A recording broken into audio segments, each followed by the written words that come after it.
श्री श्याम दोस्तों, आज की कहानियों में आपका स्वागत है। श्रीमद् भगवत गीता का छठा अध्याय, जिसको सुनने मात्र से ही पितरों को मुक्ति मिलती है। श्री भगवान जी बोले, हे अर्जुन, जिसकी कर्म फल में आसक्ति नहीं और कर्मों को करता है वह सन्यासी योगी है, और जिसने हवन आदि लौकिक कर्म छोड़ दिए हैं वह योगी नहीं है। हे अर्जुन, जिसको सन्यासी कहते हैं उसी को कर्म योगी जानो, क्योंकि संकल्पों के त्याग किए बिना कोई योगी नहीं हो सकता। जो मुनि योग प्राप्ति की इच्छा रखते हैं उनके लिए उनका साधन कर्म ही है, और उनके योगी होने पर उनका ज्ञान पूर्ण होने का साधन उनके चित्त का समाधान है। जब मनुष्य विषय और कर्मों की आसक्ति से छूट गया और वासनाओं को उसने त्याग दिया, उसी समय वह योगारूढ़ कहा जाता है। जिसने मन स्वाधीन कर लिया है वह अपना हितकारी है, और जिसने विवेक का त्याग किया है वह स्वयं ही अपना शत्रु है। मन को जीतने वाले शांत स्वभाव मनुष्य की आत्मा शीत उष्ण, सुख दुख, मान और अपमान इनके होने पर भी अत्यंत स्थिर रहती है। जिसने ज्ञान विज्ञान से अंतःकरण को तृप्त कर लिया है, जो निर्विकार है, और तथा जिसने अपनी इंद्रियों को वश में कर लिया है, जो मिट्टी और पत्थर और सोने को एक सा समझता है, वही योगी कहलाता है। सुहृदय मित्र शत्रु, उदासीन द्वेषी, मध्यस्थ, द्वेष करने का योग्य, बंधु वर्ग, साधु और पापी, इन सब में जो समान दृष्टि रखता है वही श्रेष्ठ है।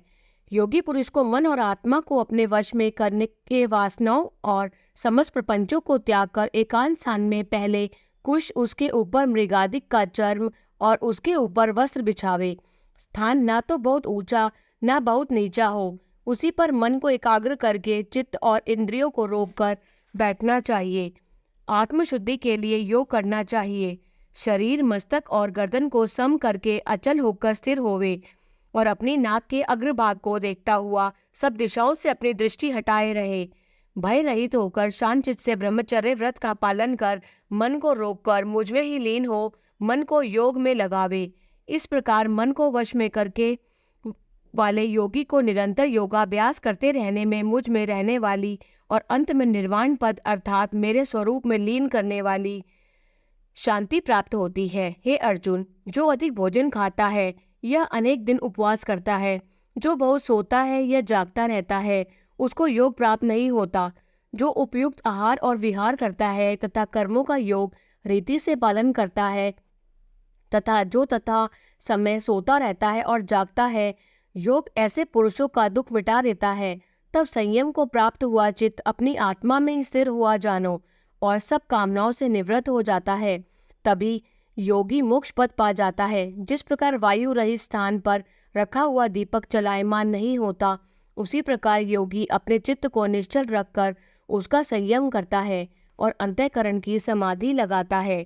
जिस जिस अवस्था में योगाभ्यास के कारण चित्त का वेग रुककर विषयों से पृथक होने लगता है, और जब शुद्ध अंतःकरण से आत्मा को ही देखकर आत्मा में ही संतुष्ट होता है, जिस अवस्था में वह अत्यंत सुख को और जो इंद्रियों द्वारा जाना नहीं जा सकता वरन केवल बुद्धि से जाना जाता है, अनुभव करता है, और जब वह योगी आत्मस्वरूप में स्थित हो, उससे विचलित न हो, जिस अवस्था को पाकर फिर और कोई बड़ा भारी दुख उसे वहां से चलायमान नहीं कर सकता, इस अवस्था को दुख संयोग वियोग कारक योग नामक जानना हो, सो योग निर्विकल्प चित्त से निश्चय करके ही करना चाहिए।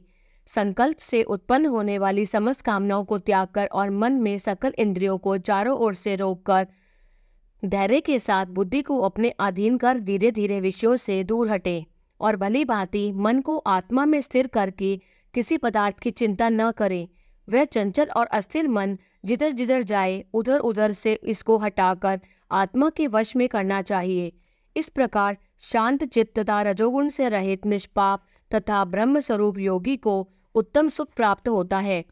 इस रीति से निरंतर योगाभ्यास करने वाला योगी समस्त पापों से छूटकर सहज ही उस परम सुख को पा लेता है, जो ब्रह्म के संयोग से प्राप्त होता है। जिसका मन योग में स्थिर हो गया, उसकी दृष्टि भी सर्वत्र समान हो जाती है। वह सब प्राणियों में अपने को और अपने मन में सब प्राणियों को देखता है। जो सब में मुझको और मुझ में सबको देखता है, उससे मैं अलग नहीं हूँ और मुझसे वह अलग नहीं है। जो अभेद भाव से रहता है, वह सब प्राणियों में स्थिर हो मेरा मनन करता है। वह योगी चाहे जिस अवस्था में रहे मुझसे मिलता है। हे अर्जुन, जो सब प्राणियों के दुख सुख को अपने दुख सुख के समान समझता है और सबको संभाव से देखता है, वही श्रेष्ठ योगी है। अर्जुन ने कहा, हे मधुसूदन, आपने जो यह योग सिखाया कि सबको अपने समान देखे, सो मन के चंचल होने के कारण उसकी दृढ़ स्थिति अपने में नहीं देखता हो। हे कृष्ण, मन बड़ा ही हठी है, पराक्रमी है और दृढ़ है। इसको अधीन रखना तो मुझे वायु को बांध रखने के समान प्रतीत होता है। श्री कृष्ण भगवान ने कहा, हे महाबाहो, इसमें संदेह नहीं कि मन अति चंचल है और इसे वश में करना बड़ा ही कठिन है। फिर भी हे अर्जुन, अभ्यास और वैराग्य के अधीन कर लिया जा सकता है। जिसका मन वश में नहीं, उसको योग अत्यंत दुर्लभ है, ऐसा मत है। परंतु मन को वश में करने वाले प्रयत्न करने रहने से उपाय द्वारा इस योग को प्राप्त कर सकते हैं। अर्जुन ने कहा, हे कृष्ण, जिसमें श्रद्धा तो है पर जो योग प्राप्त करने में सफल नहीं हुआ है और जिसका चित्त योग से विचलित हो गया है, वह योग सिद्धि नहीं पाने से किस गति को जा पहुंचता है। हे महाबाहो, जिसका पहला आश्रय भी गया और ब्रह्म प्राप्ति भी नहीं हुई, वह दोनों ओर से भ्रष्ट होकर विच्छिन्न मेघ के समान नष्ट तो नहीं हो जाता। हे कृष्ण, मेरा यह संदेह आपको ही दूर करना पड़ेगा। इसको दूर करने वाला आपके अतिरिक्त अन्य कोई नहीं है। श्री भगवान बोले, हे तात पार्थ, उसका यहाँ नाश नहीं होगा और परलोक में भी वह नहीं होगा, क्योंकि उत्तम कार्य करने वाला मनुष्य बहुत दिनों तक पुण्यवानों को प्राप्त होने वाले लोकों में वास करता है और वहां से फिर किसी पवित्र और धनवान के घर में आकर जन्मता है, अथवा वह बुद्धिमान योगियों के ही कुल में जन्म पाता है। इस प्रकार का जन्म पाना भी इस लोक में बड़ा दुर्लभ है। बड़े श्रम और यत्न से जो योगाभ्यास करता है, वह पापों से शुद्ध होकर अनेक जन्मों में प्रसन्न परिश्रम करके सफल होता है और परम गति को पाता है। बड़े बड़े तपस्वियों से योगी श्रेष्ठ हैं, ज्ञानियों से भी योगी श्रेष्ठ हैं। इसलिए हे अर्जुन, तुम योगी बनो। केवल मुझ में ही मन लगाकर मेरी प्राप्ति के लिए जो मेरा भजन करता है, उसको समस्त योगियों के मध्य मैंने अत्यंत श्रेष्ठ माना है। जय श्री कृष्ण। छठे अध्याय का महात्म। श्री भगवान जी बोले, हे लक्ष्मी जी, छठे अध्याय का महात्म सुनो। गोदावरी नदी के तट पर एक नगर था। वहाँ एक जनश्रुति राजा बड़ा धर्मज्ञ था। एक दिन नगर में हंस उड़ते उड़ते आ निकले। उनमें से एक बैठते ही उतावला हो उड़ गया। तब नगर में पंडितों ने कहा, हे हंस, तू ऐसा उतावला क्यों उड़ा है? क्या तू राजा जनश्रुति से भी पहले ही स्वर्ग को जाना चाहता है? तब उन पक्षियों में जो सरदार था, उसने कहा, इस राजा से भी बढ़कर एक रैयक मुनि श्रेष्ठ हैं। वह बैकुंठ का अधिकारी होगा। बैकुंठ लोक स्वर्ग से भी ऊंचा है। तब राजा ने मन में विचार किया कि मेरे से उसका पुण्य बड़ा होगा जिसकी यह हंस स्तुति करते हैं।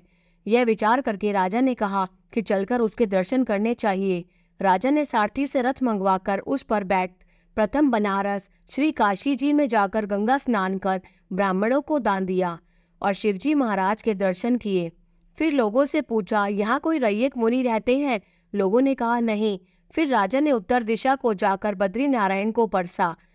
वहां से राजा का रथ चले नहीं। तब राजा ने कहा, मैंने पृथ्वी की परिक्रमा करी है, परंतु किसी स्थान पर रथ नहीं अटका है। यहाँ कोई ऐसा पुण्यात्मा रहा है जिसके तेज से मेरा रथ नहीं चलता। तब राजा रथ से उतरकर आगे चला तो देखा कि पर्वत की कंदरा में मुनि बैठा है, जिसके तेज से बहुत प्रकाश हो रहा है, जैसे सूर्य की किरण होती है।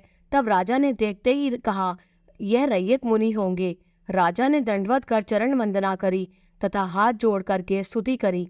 तब रैयक मुनि ने राजा का आदर किया और कहा, हे पृथ्वीराज, तू चारों धाम का परसनहारा, धर्म का साधनहारा है, तू पुण्यात्मा है।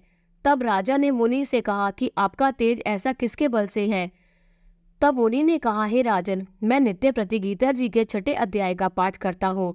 इस कंदरा में उसी का प्रकाश है। यह सुनकर राजा ने अपने पुत्र को बुलाकर कहा, हे पुत्र, आज से तू राज्य कर, अब मैं तीर्थों को जाता हूँ। इतना कहकर राजा ने राज्य त्याग दिया और रैयक मुनि ने गीता जी के छठे अध्याय का पाठ आरंभ कर दिया। तब वह राजा भी पाठ करने लगा। एक दिन प्राणायाम करके दोनों ने देह त्याग दी। तब स्वर्ग से विमान आए, जिस पर बैठकर वे बैकुंठ को चले गए। बोलो श्री कृष्ण भगवान की जय।